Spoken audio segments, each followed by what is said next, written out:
तो good morning all of you. कल हमने पढ़ा था capital market and securities law. अपन पढ़ रहे थे ग्रुप 2 का अपना पेपर नंबर 5। इसमें अपन ने पढ़ा था, फर्स्ट चैप्टर हमारा था बेसिक्स ऑफ कैपिटल मार्केट। तो बेसिक्स ऑफ अपन ने स्टार्ट किया था। तो कल हमने पढ़ा था कि हमारा क्या होता है, सिक्योरिटीज मार्केट क्या होता है, फाइनेंशियल सिस्टम के इंडिया में कंपोनेंट्स क्या क्या होते हैं उसके बारे में पढ़ा था। फिर अपन ने पढ़ा था मनी मार्केट और कैपिटल मार्केट क्या होता है, और हमारा लास्ट चल रहा था कि कैपिटल मार्केट के फंक्शंस क्या है। तो अपन स्टार्ट करेंगे आज वहीं से कि कैपिटल मार्केट के हमारे फंक्शंस क्या होते हैं। एक सेकंड बस। तो अपन बात करेंगे फंक्शंस ऑफ कैपिटल मार्केट, यानी कि कैपिटल मार्केट के क्या क्या फंक्शंस होते हैं। तो मेजर ऑब्जेक्टिव अपन देखें फंक्शंस। तो फर्स्ट है to mobilise resources for investment, यानी कि जो हमारी रिसोर्सेज है उनको मोबिलाइज कर सके, कि हमारी जो सेविंग्स है उनको इन्वेस्टमेंट तक मोबिलाइज कर सके, यानी कि मूवमेंट करें। हमारा जो सेविंग्स में पैसा पड़ा है उसको इन्वेस्ट किस तरीके से करा जाए, इसके लिए प्रोवाइड करती है, फंक्शन प्रोवाइड करती है कैपिटल मार्केट। सेकंड अपना to facilitate buying and selling of securities, ये हेल्प करता है आपको बाइंग या सेलिंग ऑफ सिक्योरिटीज, खरीदने या बेचने में सिक्योरिटीज की। To facilitate the process of efficient price discovery, यानी कि प्राइस डिस्कवरी करने का एक एफिशिएंट मैनर प्रोवाइड करता है अपन को कैपिटल मार्केट। फोर्थ है अपना to facilitate settlement of transaction in accordance with the pre determined time and schedule, यानी कि फैसिलिटेट करता है आपको सेटलमेंट किस तरीके से करना है एक प्री डिटरमाइंड टाइम में, यानी कि किस टाइम शेड्यूल में आपका जो भी ट्रांजैक्शन है वो किस तरीके से सेटल हो पाएगा अच्छी तरीके से। एक सेटलमेंट प्रोवाइड करता है आपको, टाइमली सेटलमेंट का।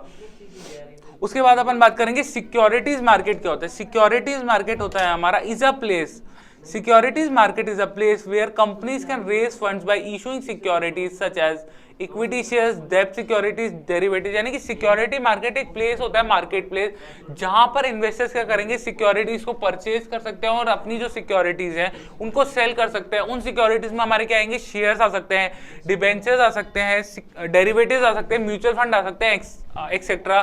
To the investors and also is the place where investors can buy, यानी कि ये प्लेस होती है जहां पर इन्वेस्टर इन सबको या तो सेल कर सकता है या फिर बाय कर सकता है।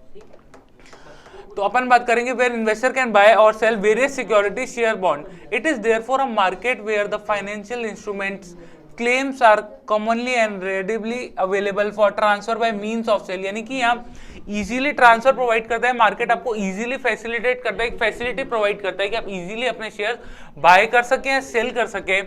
Once the shares are issued to the public, this company is required to list the shares on the recognized stock exchange, यानी कि जब भी कोई कंपनी अपना आईपीओ लाती है, पब्लिकली मार्केट में अपनी कंपनी को लिस्ट करना होता है, तो उसको सिक्योरिटीज मार्केट में अपनी जो भी कंपनी के शेयर्स है उनको लिस्ट करने पड़ते हैं जिससे पब्लिक उनको सब्सक्राइब कर सके। तो securities market is a part of capital market, यानी कि हमारा जो सिक्योरिटी मार्केट है वो एक तरीके से अपन कह सकते हैं कैपिटल मार्केट का पार्ट है। अपन समझेंगे फंक्शंस क्या होते हैं, सिक्योरिटीज मार्केट के फंक्शंस क्या होते हैं।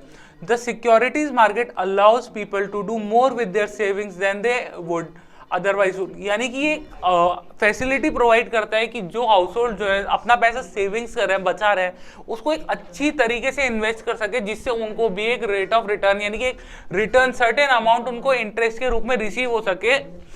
It also provide financing the enables people to do more with their ideas and talent than would otherwise be possible, यानी कि एक और फैसिलिटी प्रोवाइड करता है कि आप कहीं और पैसा डालेंगे उससे बढ़िया है कि अपन सिक्योरिटीज मार्केट में इन्वेस्ट करें, यानी कि आप और कोई अदर इन्वेस्टमेंट में इन्वेस्ट करेंगे, इससे बढ़िया सिक्योरिटीज मार्केट में अपने पैसे को इन्वेस्ट करिए। The people saving are match with the best ideas and talent in the economy, यानी कि आपके जो भी बेस्ट आइडियाज हैं, जो भी टैलेंट इकोनॉमी में प्रोवाइडेड है, उसके हिसाब से एक सेविंग्स को हम एक बेटर मैच करवा सकेंगे जिससे आप अपने हिसाब से ज्यादा रिटर्न अर्न कर सकें। Stated formally, the securities market provides a linkage between the savings and the investment across entities, यानी कि एक लिंकेज प्रोवाइड करता है कि किस तरीके से आप अपनी सेविंग्स को इन्वेस्ट कर सके अपने सिक्योरिटीज मार्केट में, उसके बीच में एक लिंक प्रोवाइड करता है। Time and space, it mobilises savings and channelises them through securities into preference enterprises, यानी कि जो भी आपकी सेविंग्स है उसको किस तरीके से, कौन सी आपकी जो भी आपकी प्रेफरेंस है उस हिसाब से उस इंडस्ट्री की, उस कंपनी में इन्वेस्ट करें, उसकी सिक्योरिटीज में इन्वेस्ट करें। उसके बाद अपना the securities market also provides a market place for purchase and sale of securities and thereby ensures transferability of securities which is the best basis for a joint stock enterprise system, यानी कि ऐसा नहीं है कि आपको एक ये facility provide करता है जिससे आपका जो है ट्रांसफरेबिलिटी जो है वो इजी हो सके और एक फास्टर मूवमेंट आ सके, यानी कि जो भी आप सिक्योरिटीज बेच रहे हैं उसमें कोई डिले नहीं हो, हैंड टू हैंड वो सारे ट्रांजेक्शन परफॉर्म हो सके। ये फैसिलिटी प्रोवाइड करता है अपन को security market. The existence of securities market makes it possible to satisfy simultaneously the needs of enterprise for capital and the need of investor for liquidity। यानी कि सिक्योरिटीज मार्केट क्या करता है, एक तरीके से एक एंटरप्राइज को कैपिटल की नीड में हेल्प करता है। यानी कि अगर कोई भी एंटरप्राइजेस को कैपिटल की नीड है तो अपनी सिक्योरिटीज अपने शेयर्स को मार्केट में लिस्ट करती है, जिससे जब पब्लिक उनके शेयर्स को सब्सक्राइब करेगी तो उनको उसके बदले में एक अमाउंट मिलेगा, मतलब जो भी वैल्यू उन्हें अपनी शेयर्स की मार्केट में चल रही है उतना अमाउंट उनको मिलेगा एज कैपिटल। और इन्वेस्टर्स को एक लिक्विडिटी प्रोवाइड होती है कि वो जब चाहे अपने जो भी सिक्योरिटीज है उनको सेल कर सके मार्केट में और उनको लिक्विडेट कर सके कैश के अंदर। तो एक फैसिलिटी प्रोवाइड करता है सिक्योरिटीज मार्केट, दोनों के बेनिफिट के अंदर है। एंटरप्राइज की क्योंकि उनको कैपिटल मिल रही है, क्योंकि उनके शेयर्स मार्केट में लिस्ट हो रहे हैं, पब्लिक उनको सब्सक्राइब कर रही है। और हमारे इन्वेस्टर्स को लिक्विडिटी का फायदा मिलता है कि वो अपनी जो भी सिक्योरिटीज है उनको कभी भी सेल कर सकते हैं और लिक्विडेट कर सकते हैं अपने एसेट के कैश के अंदर। उसके बाद है टेक अवे सिक्योरिटीज मार्केट क्या करता है, अपना एक लिंक प्रोवाइड करता है इन्वेस्टमेंट और सेविंग्स में। मोबिलाइज एंड चैनलाइज सेविंग्स, यानी कि आपकी जो सेविंग्स है उसको एक चैनलाइज मूवमेंट करता है उनका इन्वेस्टमेंट में अपने सिक्योरिटीज मार्केट में। प्रोवाइड लिक्विडिटी टू इन्वेस्टर, ये लिक्विडिटी प्रोवाइड करता है इन्वेस्टर को, क्योंकि हम जो भी पैसा सिक्योरिटीज मार्केट में डाल के एसेट खरीद रहे हैं उनको ये इजीली फैसिलिटेट करता है कि आप उनको बेच भी सकते हैं और कन्वर्ट कर सकते हैं इजीली कैश के अंदर। Is a market place for purchase and sale of securities, ये एक मार्केट प्लेस है जहां पर आप सिक्योरिटीज खरीद भी सकते हैं और जो आपके पास सिक्योरिटी एग्जिस्टिंगली है उनको बेच सकते हैं। The liquidity the market confers the liquidity the market confers and the yield promised or anticipated on security ownership may be sufficiently great to attract net savings of the income which would otherwise have been consumed। यानी कि जो भी आपकी savings है आप otherwise consume करते हैं, लेकिन आपको क्या सिक्योरिटीज मार्केट एक फैसिलिटी प्रोवाइड करता है कि आप पैसा इन्वेस्ट करें और एक एंटिसिपेशन देता है कि आप जो भी अपनी सिक्योरिटीज खरीद रहे हैं उसमें आपकी ओनरशिप रहेगी और आप एक एट्रैक्टिव रेट ऑफ रिटर्न कमा सकते हैं। यानी कि जो भी आपने इन्वेस्टमेंट की है उसमें आप एक एट्रैक्टिव रिटर्न भी कमा सकते हैं, जिससे आपकी जो है इन्वेस्टमेंट वो समय के साथ बढ़ती जाएगी। अदरवाइज वो आपकी कंज्यूम हो जाएगी, यानी कि आप उसको खर्च ही कर देंगे अल्टीमेटली। लेकिन अगर अपन उसको इन्वेस्ट करते हैं तो आपको उस पर रिटर्न मिलेगा, आपको रिटर्न कमाने का मौका मिलेगा। डिविडेंड्स भी देती है कंपनी समय समय पे, कि हर कंपनी क्या करती है अपने प्रॉफिट्स में से कुछ हिस्सा डिविडेंड के रूप में अपने शेयर होल्डर्स को डिस्ट्रीब्यूट भी करती है। Net savings may also incur because of the attractive features of the security ownership, example the possibility of capital gain or protection of savings against inflation। यानी कि अगर आप इन्वेस्ट करते हैं सिक्योरिटीज मार्केट में तो आपको एक इन्फ्लेशन से भी बेनिफिट मिलता है। इन्फ्लेशन का मतलब क्या हो गया, आज किसी चीज की जो प्राइस है आगे चल के नेक्स्ट ईयर उसकी प्राइस में जो इंक्रीज आता है उसको अपन इन्फ्लेशन फैक्टर कहते हैं। तो अगर आप अपने पैसे को ऐसे ही रखेंगे सेविंग के रूप में तो उसमें कोई बचत थोड़ा, वो बढ़ेगा थोड़ा वो अमाउंट, तो उस अमाउंट को ग्रो करने के लिए अपन क्या करते हैं सिक्योरिटीज मार्केट में इन्वेस्ट करते हैं कि जैसे जैसे कंपनी का स्टॉक प्राइस बढ़े आपकी जो इन्वेस्टमेंट है वो भी बढ़े। Against inflation, a developed security market enables all individuals, no matter how limited their means, to share the increased wealth provided by the competitive private enterprises। The securities market allows individuals who cannot carry an activity in its entirely within the resources to invest whatever is individually possible। यानी कि इसमें ऐसा कोई नहीं है कि securities market में हर individual को एक स्पेसिफाइड अमाउंट डालना है, जितनी एक इंडिविजुअल की पॉसिबल कैपेसिटी है वो उतना अमाउंट ही इन्वेस्ट कर सकता है। ऐसा जरूरी नहीं है कि आपको 1 करोड़ ही डालना है या 1 लाख रुपीज ही डालना है। आपकी जितनी इंडिविजुअल की एक पर्सनल कैपेसिटी है या जितनी उसकी इच्छा है, जितना उसका इंटरेस्ट है, उतना वो इन्वेस्ट कर सकता है। ऐसी कोई कॉम्प्लिकेशन नहीं होती है, कोई लायबिलिटी नहीं होती कि आपको इतना ही अमाउंट डालना पड़ेगा। आपकी जितनी इच्छा है उतना आप इन्वेस्ट कर सकते हैं। Conversely, individual who cannot begin an enterprise, they can attract enough investment from the others to make a start।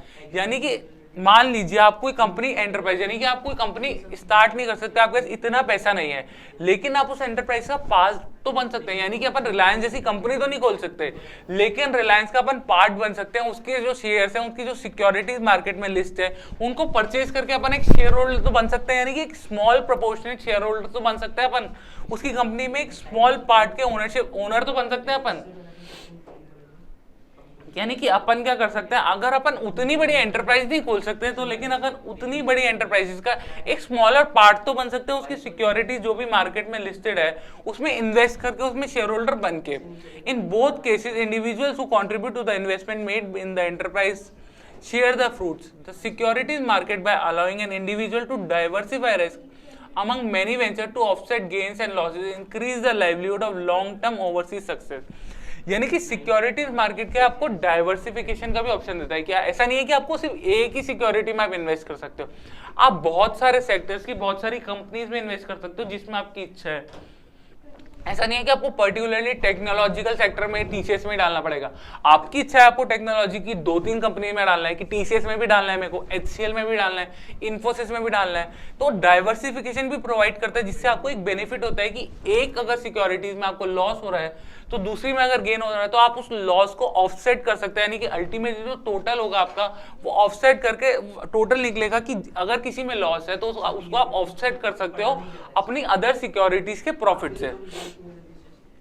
इससे एक हेल्प मिलती है कि आपको लॉन्ग टर्म बेनिफिट में ऑलवेज सक्सेस ही मिलेगी अगर आप अपनी सिक्योरिटीज को अच्छी तरीके से डाइवर्सिफाई करते हो। तो आप अपने रिस्क को भी रिड्यूस कर सकते हो और अपने प्रॉफिट को भी मैक्सिमाइज करने की कोशिश कर सकते हो, यानी कि आपकी जो इन्वेस्टमेंट में यील्ड है उसको भी आप बढ़ाने की कोशिश कर सकते हो। उसके बाद अपन ने पढ़ा सिक्योरिटीज मार्केट जो है वो 2 पार्ट में फर्दर डिवाइड होता है। फर्स्ट अपना हो गया प्राइमरी मार्केट, सेकेंड अपना होता है secondary market. Securities market has 2 interdependent and inseparable segments, यानी कि सिक्योरिटीज मार्केट के 2 सेगमेंट्स होते हैं। फर्स्ट अपना हो गया प्राइमरी मार्केट, सेकंड अपना होता है सेकेंडरी मार्केट। तो अपन बात करेंगे पहले प्राइमरी मार्केट के बारे में। The primary market deals with the issue of new instruments by the corporate sector such as equity shares, preferences, यानी कि प्राइमरी मार्केट क्या होता है? प्राइमरी मार्केट वो मार्केट होता है जहां पर कंपनीज क्या करती है, उनकी जो भी सिक्योरिटीज होती है, यानी कि उनके shares, debentures, equity shares, preference shares, इसको फर्स्ट टाइम मार्केट में लिस्ट करती है, उसको अपन कहते हैं primary market. Primary market deals with the issue of new instrument by the corporate sector such as equity shares, यानी कि प्राइवेट एंटरप्राइज, कोई भी कंपनी, कोई भी कॉर्पोरेट सेक्टर को अगर अपनी मार्केट में सिक्योरिटीज फर्स्ट टाइम लिस्ट करेगा तो प्राइमरी मार्केट में अपनी सिक्योरिटीज को लिस्ट करता है शेयर्स की फॉर्म में, प्रेफरेंस शेयर्स की फॉर्म में, डेब्ट की फॉर्म में। Central and state governments, various public sector undertakings, statutory and other authorities such as state electoral boards, port trusts also issue bonds and debt instruments, यानी कि जो हमारी पीएसयू कंपनी यानी कि पब्लिक सेक्टर अंडरटेकिंग है, यानी कि पब्लिक सेक्टर अंडरटेकिंग जहां गवर्नमेंट का कंट्रोल है या अदर अथॉरिटीज का कंट्रोल है या इलेक्ट्रिसिटी बोर्ड्स का कंट्रोल है, वो भी अपने समय समय पे क्या करते हैं, वो बॉन्ड्स एंड डेब्ट इंस्ट्रूमेंट मार्केट में इशू करते हैं जिससे उनको एक फंड रेज हो सके और पब्लिक को क्या है एक इंटरेस्ट प्रोवाइड करते हैं वो इन बॉन्ड्स और इंस्ट्रूमेंट पे, और गारंटीड होता है कि एक टाइम पे आप सर्टेन पीरियड के बाद रिडीमेबल हो जाएगा, यानी कि गवर्नमेंट उनको रिडीम कर लेगी और आपकी जो भी इन्वेस्टमेंट है उसका आपको पैसा मिल जाएगा। तो प्राइमरी मार्केट का मतलब क्या हुआ? जिस मार्केट में अपन को अगर किसी भी कॉर्पोरेट कंपनी को फर्स्ट टाइम अपने मार्केट में जब भी सिक्योरिटीज लिस्ट करनी होगी तो प्राइमरी मार्केट में लिस्ट करती है। This market is of great significance for the economy of a country as it is through this market that funds flow for productive purpose from investor to entrepreneurs, यानी कि great significance, great important provide करता है अपनी economy को, क्योंकि इसी वजह से यानी कि प्राइमरी मार्केट की वजह से ही इन्वेस्टर जो इंडिविजुअल्स होते हैं वो अपना पैसा इन्वेस्ट करते हैं एंटरप्रेन्योर्स में, यानी कि जो भी कॉर्पोरेट सेक्टर है उसमें पैसा पब्लिक प्राइमरी मार्केट के थ्रू ही फर्स्ट टाइम इन्वेस्ट करते हो, क्योंकि फर्स्ट टाइम अगर लिस्टिंग करेंगे तभी तो पब्लिक उनके शेयर्स को सब्सक्राइब करेगी और उनमें पैसा डालेगी, तभी तो एंटरप्राइज या कॉर्पोरेट सेक्टर से पैसा पहुंचेगा एज कैपिटल के रूप में। The strength of the economy of a country is gauged by the activities of the stock exchange, यानी कि जो स्ट्रेंथ है ना इकोनॉमी की वो एक स्टॉक मार्केट यानी कि स्टॉक एक्सचेंज में जो भी एक्टिविटीज हो रही है उसके बेसिस पर ही अपन कह सकते हैं कि क्या क्या स्ट्रेंथ हो रही है हमारे मार्केट में। The primary market creates and offers the merchandise for the secondary market, हमारा जो प्राइमरी मार्केट होता है वो ऑफर करता है एक तरीके से, पहले प्राइमरी मार्केट में अपन सिक्योरिटीज को लिस्ट करेंगे, उसके बाद उनको फर्दर उनमें जो ट्रेडिंग होती है वो अपन करते हैं सेकेंडरी मार्केट में। तो एक तरीके से लिंक प्रोवाइड करता है, फैसिलिटी प्रोवाइड करता है कि पहले आप अपनी मार्केट में सिक्योरिटीज को लिस्ट करें, फिर सेकेंडरी मार्केट के लिए एक लिंक प्रोवाइड करता है कि सेकेंडरी मार्केट में उन सिक्योरिटीज पे डील हो सके, उनकी बाइंग एंड सेलिंग हो सके। The primary market in which the public issue securities in made through a prospectus is a retail market and there is no physical location. यानी कि प्राइवेट मार्केट में public securities एक prospectus के through issue होते हैं, यानी कि जो भी कंपनी को अपनी मार्केट में सिक्योरिटीज इशू करनी है, लिस्ट करनी है, वो क्या करती है, सबसे पहले एक प्रोस्पेक्टस लाती है। अब प्रोस्पेक्टस क्या होता है? प्रोस्पेक्टस वो डॉक्यूमेंट होता है कंपनी का, prospectus is a document through which company raises capital from the public. यानी कि प्रोस्पेक्टस वो डॉक्यूमेंट होता है जिसको कंपनी पब्लिक में इशू करती है, जिससे क्या है, लोग कंपनी के जो भी सिक्योरिटीज है उनको, जो भी सिक्योरिटीज है उनमें पैसा लगा सके, उनकी जो भी एप्लीकेशन है उसको फिल कर सके और कंपनी के शेयर्स को सब्सक्राइब कर सके। यानी कि फर्स्ट टाइम अगर आपको पब्लिक का सब्सक्रिप्शन करना है मार्केट में, तो कंपनी क्या करती है, प्रोस्पेक्टस इशू करती है। प्रोस्पेक्टस में वो क्या करती है, कंपनी अपनी कंपनी की डिटेल्स के बारे में बताती है कि कंपनी का नाम क्या है, कंपनी का रजिस्टर्ड ऑफिस कहाँ पर है, कंपनी की कितनी ऑथराइज कैपिटल है, कितनी सब्सक्राइब कैपिटल है, कितना अमाउंट वो अभी मांग रही है, जो भी वो आईपीओ ला रही है अभी इनिशियल पब्लिक ऑफरिंग, उसमें वो कितने अमाउंट के शेयर्स डिस्ट्रीब्यूट करेगी, कितना अमाउंट है, कितना मिनिमम सब्सक्रिप्शन है, कितने शेयर्स आपको अलॉट होंगे एक लॉट के अंदर। इस सब चीजों की डिटेल हमारे प्रोस्पेक्टस में होती है कंपनी के। Offers for subscription to security is made by investing community. It is also known as initial public offer market. यानी कि अपन आईपीओ लाते हैं, प्रोस्पेक्टस अपन कब इशू करते हैं, जब भी कंपनी अपना इनिशियल पब्लिक ऑफर करी, यानी कि फर्स्ट टाइम जब वो मार्केट में अपनी सिक्योरिटीज को लिस्ट करिए तो पब्लिक से कहती है कि उनको सब्सक्राइब करे, उसको अपन प्रोसेस को कहते हैं इनिशियल पब्लिक ऑफरिंग ऑफर। यानी कि फर्स्ट टाइम कंपनी जो है अपने शेयर्स को मार्केट में लिस्ट कर रही है तो पब्लिक को कहती है कि आप आए और हमारी सिक्योरिटीज को सब्सक्राइब करें। उसके बाद अपना आता है, there are two major types of issue of securities. First है अपना corporate entities which mainly issue equity instrument and डेब्ट इंस्ट्रूमेंट। यानी कि कॉर्पोरेट एंटिटीज क्या करती है, जनरली वो क्या करती है, या तो इक्विटी इंस्ट्रूमेंट यानी कि इक्विटी शेयर्स इशू करते हैं, या फिर डेब्ट इंस्ट्रूमेंट इशू करती है, या तो बॉन्ड इशू करेगी या डिबेंचर्स इशू करती है मार्केट के अंदर। अब ये शेयर्स और डिबेंचर्स में क्या डिफरेंस होता है, ये अपन अभी नीचे पढ़ेंगे ब्रीफली कि क्या होता है। और जैसे मैं आपको पहले बता चुका हूं, थ्योरी सब्जेक्ट है तो आपको जितना मैं पढ़ाता हूं ना डेली उतना आपको रिवाइज करना पड़ेगा और नोट्स बनाने पड़ेंगे अपने हिसाब से भी।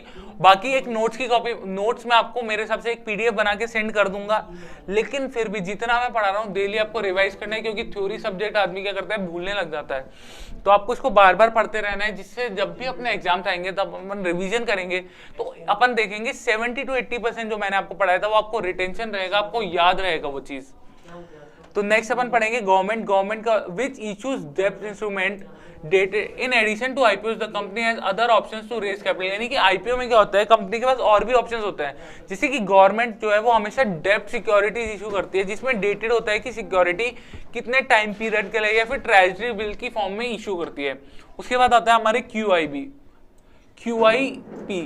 Qualified institutional placements listed company issuing shares to QIB क्या होता है, क्वालिफाइड इंस्टीट्यूशनल बायर्स होते हैं, यानी कि एक ग्रुप ऑफ बायर्स होता है, जो इंस्टीट्यूशनल बायर्स होते हैं जो कंपनी के शेयर्स को सब्सक्राइब करते हैं। उसके बाद है in international market through the issuance of American depository receipts GDR के बारे में एक्सटर्नल कमर्शियल बोरोइंग। यानी कि इंटरनेशनल मार्केट में क्या, हमारी कंट्री की जो भी कंपनीज हैं उनकी सिक्योरिटीज ना एडीआर के थ्रू सब्सक्राइब होती है। यानी कि अमेरिका में अगर कोई कंपनी है या कोई इंडिविजुअल है उसको इंडियन कंपनी के शेयर सब्सक्राइब करना है तो एडीआर के थ्रू करता है, यानी कि अमेरिकन डिपॉजिटरी रिसिप्ट्स की हेल्प से वो करता है। इसको अपन डीपली आगे पढ़ेंगे।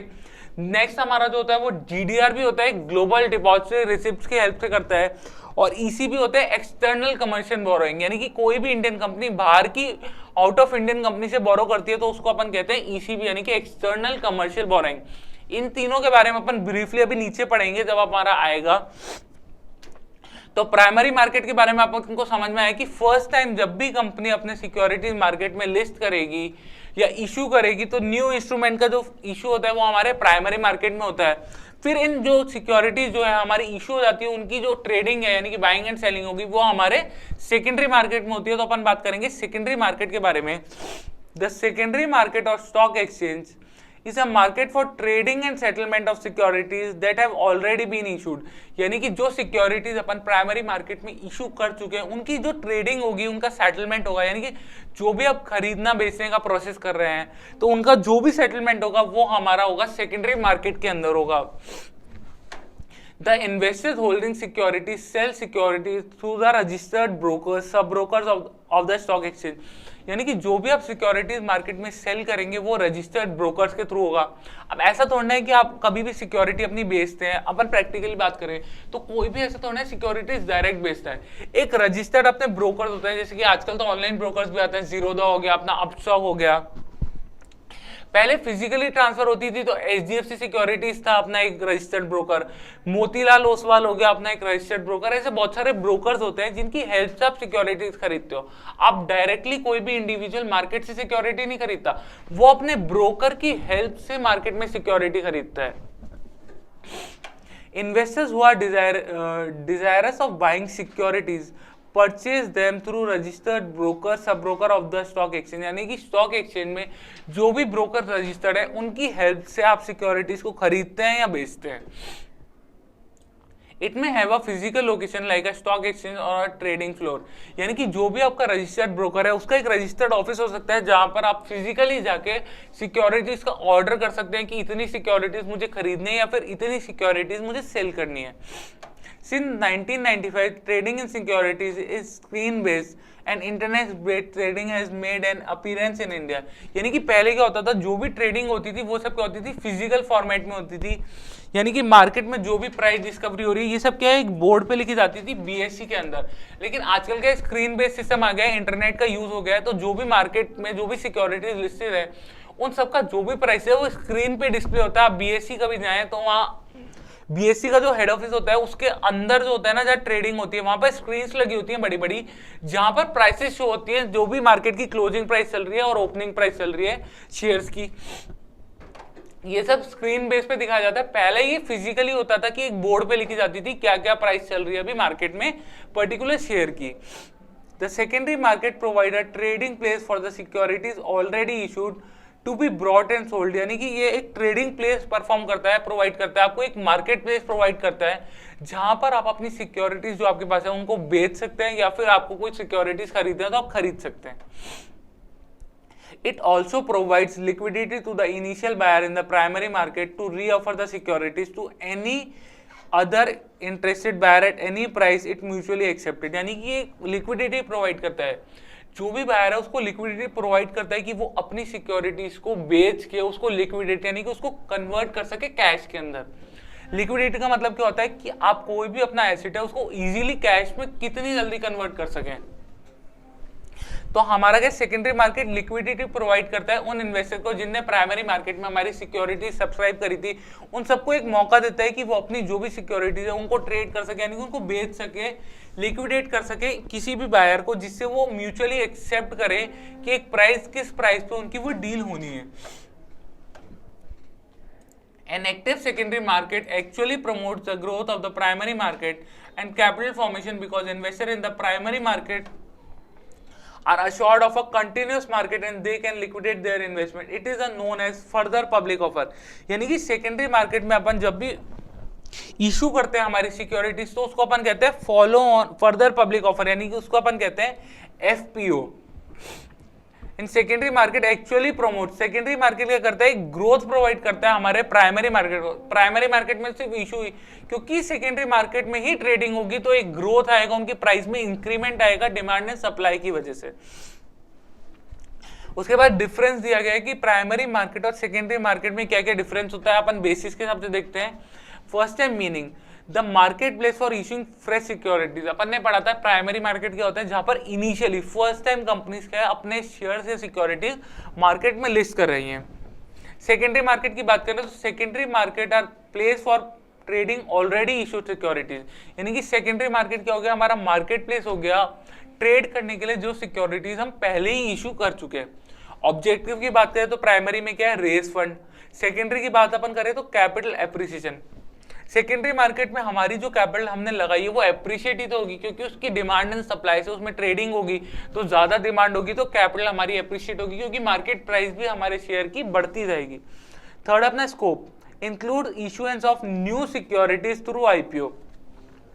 प्राइमरी मार्केट का स्कोप क्या होता है कि कंपनी अपना आईपीओ लाए जिससे पब्लिक उसके शेयर सब्सक्राइब करे। और हमारा सेकेंडरी मार्केट में देखें, include the further trading of securities already offer to the public, यानी कि हमारी जो सिक्योरिटीज प्राइमरी मार्केट में अपन ने ऑफर कर दिया पब्लिक को, उनमें ट्रेडिंग में हेल्प करे। अदर नेम की अपन बात करें तो प्राइमरी मार्केट का अदर नाम होता है आईपीओ मार्केट, और अपना जो है सेकेंडरी मार्केट उसका नाम होता है एफपीओ मार्केट। ऑल्टरनेट नेम की बात करें, अनदर नेम की बात करें। नेक्स्ट हमारा है purchase of security basis. Investor can purchase securities directly from the company. Primary market में क्या होता है, आप आईपीओ सब्सक्राइब कर रहे हैं तो आप डायरेक्टली परचेज करते हैं कंपनी से सिक्योरिटी, यानी कि कंपनी की सिक्योरिटी डायरेक्टली आपको इश्यू होती है। लेकिन सेकेंडरी मार्केट में क्या होता है, इन्वेस्टर अपनी सिक्योरिटी को सेल कर रहा है जिसको आप बाय करो, यानी कि आपके पास जो सिक्योरिटीज आ रही है वो एक इन्वेस्टर से ट्रांसफर होकर आ रही है, ना कि डायरेक्टली कंपनी से। और फिर अपन बात करें नेक्स्ट बेसिस है अपना financing. Private market provide funds to new and old companies for their expansion and diversification, यानी कि प्राइमरी मार्केट क्या होता है, फंड्स प्रोवाइड करता है अपनी न्यू या ओल्ड कंपनी को एक्सपेंशन के लिए, एक्सपेंशन या डाइवर्सिफाई करना है, इसीलिए तो वो मार्केट में अपना आईपीओ लाती हैं कि वो एक फंड रेस कर सके मार्केट में पब्लिक से। सेकेंडरी मार्केट में क्या, it does not provide funding to companies, यानी कि सेकेंडरी मार्केट में जो ट्रेडिंग होती है कोई फंडिंग प्रोवाइड करने के लिए सोर्सेज नहीं है। पार्टीज की बात करें अपन तो प्राइमरी के केस में आ गया कंपनी एंड इन्वेस्टर, और सेकेंडरी में आ गया इन्वेस्टर अमंग देमसेल्व्स, क्योंकि इन्वेस्टर ही डीलिंग करता है बाइंग एंड सेलिंग की एक दूसरे से। उसके बाद अपन आएगा मेजर इंटरमीडिएरीज की बात करें तो अपन प्राइमरी में हो गया अंडरराइटर्स, और सेकेंडरी में हमारे ब्रोकर्स होते हैं, क्योंकि ब्रोकर्स की मदद से अपन सेल और बाय करते हैं। उसके बाद प्राइस की अपन बात करें, price is given in the offer document, क्योंकि क्या होता है आईपीओ में आपको प्राइस डिटरमाइन नहीं होती, प्राइस क्या कंपनी डिटरमाइन करती है कि उसको अपने शेयर्स किस प्राइस पे इनिशियली मार्केट में ऑफर करने हैं। लेकिन जो अपन सेकेंडरी मार्केट हो गया, सेकेंडरी मार्केट में क्या है, प्राइस जो डिटरमाइन होती है वो डिमांड एंड सप्लाई की फोर्सेस होते हैं, यानी कि जिस सिक्योरिटी की डिमांड ज्यादा होगी उसकी प्राइसेस भी उतनी बढ़ती जाएगी, और जिस कंपनी के शेयर्स की सिक्योरिटीज की जो है सप्लाई ज्यादा है लेकिन डिमांड कम है तो उसकी प्राइस ऑटोमेटिकली गिरती जाएगी। नेक्स्ट अपना आता है utilisation of fund. Fund gain from primary market becomes the capital of the company, यानी कि जो प्राइमरी मार्केट में हम फंड रेज करते हैं वो कंपनी की कैपिटल बन जाती है। उसके बाद अपन बात करें सेकेंडरी मार्केट में जो अपन को फंड्स मिलते हैं वो एक तरीके से इनकम होती है इन्वेस्टर्स की।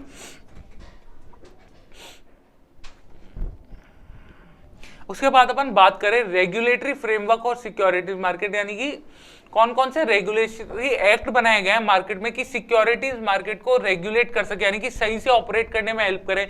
उसके लिए कौन कौन से सेक्शंस बनाए गए हैं, कौन कौन से एक्ट्स बनाए गए हैं, उनके बारे में अपन बात करेंगे। It is important to ensure smooth working of capital market, यानी कि एक्ट्स इसलिए बनाए गए थे कि हमारा जो कैपिटल मार्केट है उसमें एक स्मूथ फंक्शनिंग हो सकती है, यानी कि कुछ भी गड़बड़ नहीं हो, कुछ भी फ्रॉड नहीं हो सके किसी के साथ, सब कुछ एक एफिशिएंट मैनर में एक स्मूथली चल सके। As it is the arena of the players associated with the economic growth of the country, यानी कि इसमें जो भी प्लेयर्स एसोसिएटेड होंगे वो एक तरीके से कंट्री की इकोनॉमी में ग्रोथ प्रोवाइड कर रहे हैं, तो एक अच्छा इफेक्टिव मैनर उनको प्रोवाइड करना पड़ेगा, स्मूथ फंक्शनिंग प्रोवाइड करनी पड़ेगी। Various laws have been pass from time to time to meet this objective, ये ऑब्जेक्टिव फुलफिल करने के लिए गवर्नमेंट क्या करती है, टाइम टू टाइम पे नए लॉज लाती है, नए सेक्शंस लाती है। The financial market in India was highly segmented until the initiation of reforms in 1992 on account of variety of regulation and administrative prices including barriers to entry, यानी कि बहुत सारे बैरियर्स लाए गए गवर्नमेंट के द्वारा, एडमिनिस्ट्रेटिव कंट्रोल्स लाए गए बहुत सारे कि बैरियर टू एंट्री लाए गए कि कोई भी ऐसे फ्रॉडुलेंट कंपनी मार्केट में नहीं आ सके और पब्लिक को लॉस फेस करना पड़े। The reforms was initiated with the establishment of Securities and Exchange Board of India, यानी कि गवर्नमेंट ने सबसे पहले क्या बनाया, एक रिफॉर्म बनाई securities and exchange board of India, जिसको अपन सेबी भी कहते हैं। अब सेबी गवर्नमेंट ने इसलिए बनाई थी कि जो भी हमारे जो है सिक्योरिटीज मार्केट में जो भी ट्रेडिंग हो रही है, जो भी डीलिंग हो रही है बाइंग एंड सेलिंग, उसको रिस्ट्रिक्ट करा जाए, उस पर कंट्रोल लाया जाए कि कोई भी फ्रॉडुलेंट पर्पज से प्रॉफिट नहीं कमा पाए या कोई इनसाइडर ट्रेडिंग नहीं हो सके, कोई फ्रॉडुलेंट तरीके से प्रॉफिट नहीं कमा पाए इंटरनली। इसके लिए सेबी बनाई गई थी। सेबी एक इंडिपेंडेंट ऑर्गेनाइजेशन है जो क्या करती है, कंट्रोल करती है, रेगुलेट करती है हमारे सिक्योरिटीज मार्केट को, और उसमें जो भी सिक्योरिटीज में ट्रेडिंग होगी उस सबको उसके बाद अपन बात करें regulatory framework for securities market India. इसमें फर्स्ट हमारा जो एक्ट आया था वो आया था सेबी एक्ट आया था हमारा 1992 में रेगुलेट करने के लिए। ये इसलिए बनाया गया था to protect investor and evolve and regulate securities market, यानी ये प्रोटेक्ट करने के लिए बनाया गया था जो भी हमारे इन्वेस्टर्स हैं। ये कट गया, तू इन्वेस्टर होगा यहाँ पर, टू प्रोटेक्ट, यहाँ पर इन्वेस्टर आएगा अपना, टू प्रोटेक्ट इन्वेस्टर, इधर भी कट गया, ये अपना हो गया डेवलप हो जाएगा, यहाँ पर हो जाएगा to protect investor and develop and regulate securities market. यानी कि सेबी एक्ट इसलिए आया था कि जो भी हमारे इन्वेस्टर्स हैं जो सिक्योरिटी में इन्वेस्ट कर रहे हैं उनको एक प्रोटेक्शन प्रोवाइड हो सके जिससे उनके साथ कभी कोई धोखा नहीं हो, और रेगुलेट करने के लिए कि सिक्योरिटीज मार्केट जो है ढंग से ऑपरेट कर सके। उसके बाद नेक्स्ट हमारा एक्ट आया था सिक्योरिटीज कॉन्ट्रैक्ट एक्ट 1956। ये इसलिए बनाया गया था to regulate transactions in securities through control over stock exchange, यानी कि स्टॉक एक्सचेंजेस पे कंट्रोल करने के लिए कि जो भी वो ट्रांजेक्शन कर रहे हैं वो ढंग से रेगुलेशन हो सके। उसके बाद आता हमारा द डिपॉजिटरीज एक्ट 1996 में पास हुआ था to maintain and transfer ownership, यानी कि 1996 से पहले क्या करती थी कंपनी जो थी अपनी सिक्योरिटीज फिजिकल डॉक्यूमेंट्स के रूप में देती थी, उनको ट्रांसफर करती थी। लेकिन क्या है डिपॉजिटरी एक्ट 1996 जो आया था इसने क्या कहा था कि जो भी ओनरशिप है हमारी, जो भी सिक्योरिटीज हमारी है वो सिर्फ हमारी डीमेट फॉर्म में रहेंगी, यानी कि जो भी कंपनी अगर इसके बाद इशू करती है सिक्योरिटीज तो फिजिकल फॉर्म में अपनी सिक्योरिटीज इशू नहीं करेगी, वो डीमेट फॉर्म में अपनी सिक्योरिटीज इशू करेगी। यानी कि जिस भी इंडिविजुअल सब्सक्राइबर को शेयर सब्सक्राइब करना है वो अपना एक डीमेट अकाउंट खोलेगा रजिस्टर्ड ब्रोकर के थ्रू, और उसके थ्रू ही वो परचेज करेगा अपनी सिक्योरिटीज। यानी कि जो भी सिक्योरिटीज की परचेज होगी वो होगी हमारे डीमेट अकाउंट के थ्रू। उसके बाद द कंपनीज एक्ट 2013 आया था to set out the code of conduct for corporate sector in relation to issue, यानी कि ये कंपनीज एक्ट 2013 बनाया गया था सेट करने के लिए कोड ऑफ कंडक्ट की किस तरीके से कॉर्पोरेट सेक्टर में किस तरीके से कंपनी के शेयर्स इशू होंगे, अलॉटमेंट होगा, ट्रांसफर होगा सिक्योरिटीज का, इस सब के बारे में डिस्कशन करा गया था कि किस तरीके से एक प्रोसीजर बताया गया था कि किस कोड ऑफ कंडक्ट के हिसाब से अपनी जो भी सिक्योरिटीज हैं वो किस तरीके से अलॉट होंगी, किस तरीके से इशू होंगी, किस तरीके से ट्रांसफर होंगी।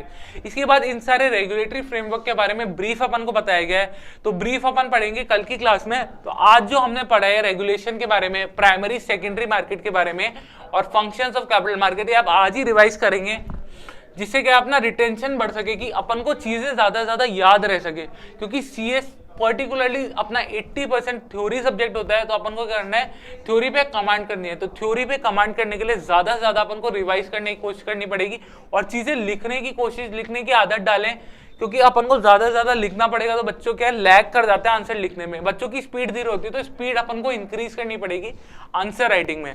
तो आज की क्लास अपन यही एंड करते हैं। Thank you.